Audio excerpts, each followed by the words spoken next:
Hello everybody. Today I want to have a lesson on one of the simplest techniques that technical analysis has to offer. And it's also probably one of the safest one, and it's probably one of the best one as well. So I'm talking about the trend line. And I'm going to show you how to use it really in a practical way. I use it all the time. Practically, there is no time you see one of my charts where you won't see trend lines all over it.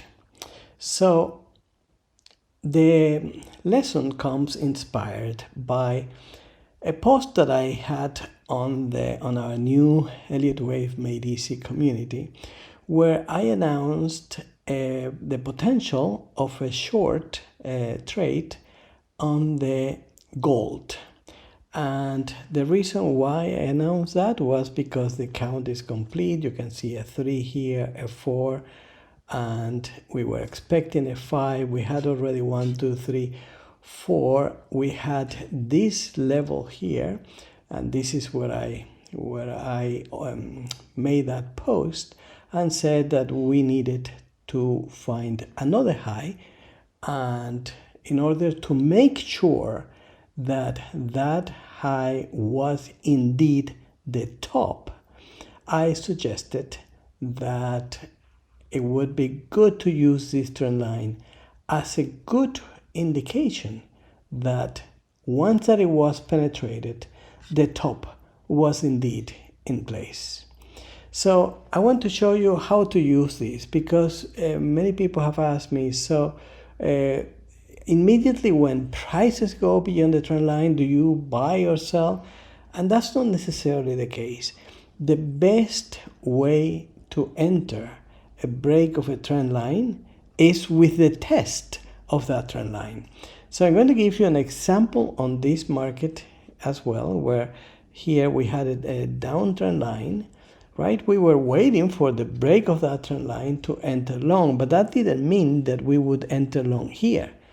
We want to see prices going above the trend line and go back. You see how it came back here to test the trend line.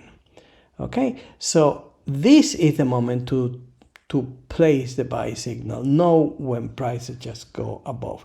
Could that happen? Yes, you could do that, but that's not a confirmed break. So the safest way is that double test or a single test, like in this case, works, and it works well, but a double test works better. And here we have that, what I call a double test. We had this trend line here.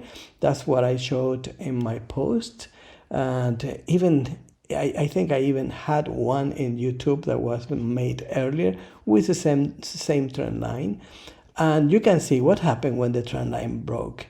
Okay, the trend line broke here. There was a close below it, and you can see prices went through, but they came back and tested that trend line. And that was not enough. They came back down and went back and retested the trend line. We call that a double kiss, right? So it had that retest, and it was right here when we should enter that trade, because it is then when it is really confirmed that the downtrend is in progress, because what defined the trend here as up is precisely that trend line. And what defined the change of trend here is precisely the fact that prices broke that trend line, went to test it, came back down, and went to retest it. So now we are in, by definition, a downtrend. So this right here was the place to enter that trade. And we can even add another trend line to this. If you notice here, we have a left shoulder, a head, and a right shoulder here. So we could easily add a trend line here using the lows in between the two shoulders. Let me try to do it exactly like this, right? And the break of this trend line would indicate that prices would go a distance similar to the one from the top to the trend line, and then the same distance projected from the break of that trend line, which would really aim to quite low. So, and that's just based on that, and that's typically the minimum distance, the minimum target that you expect with the break of this particular trend line. And what can you do? Can you use the exact same technique?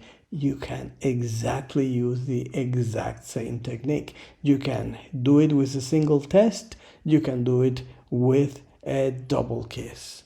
Now I'm going to show you another example, just so you can see that this happens all the time. And using these trend lines, it makes you really wise, makes you a really great trader. Here is a chart of the USD JPY. This is the dollar yen. And so I'm going to show you here how we had this trend line. Okay, we were waiting for the break of this trend line. Now that didn't mean that we would enter here necessarily. We were waiting for the break of that trend line. Notice how prices went to test the trend line, came back down and went to retest that trend line. And it was here at this retest that we should enter the trend short. And we had another trend line here. This is an internal trend line. And you can see how beautifully that trend line works as well.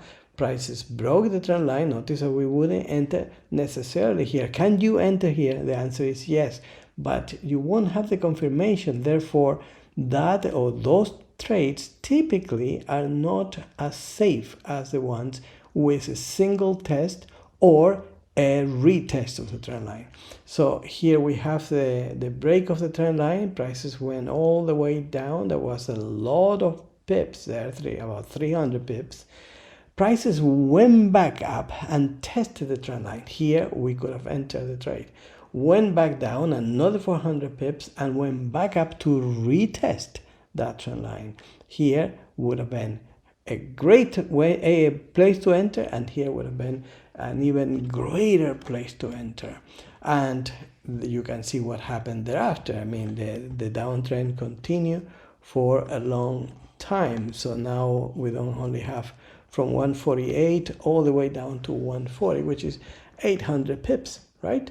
So this is the power of trend lines. This is the power of testing the trend line after it is broken, and this is the power of retesting the trend line when it is broken. I hope you can use this lesson because it's really one of the simplest, most efficient lessons on technical analysis that you can have, and one that you can actually use every day of your life. Does it work? I'm using a 6-hour chart, but can you use it in an hourly chart? Absolutely yes. Can you use it in a 5-minute chart? Absolutely yes. All these techniques apply to all time frames.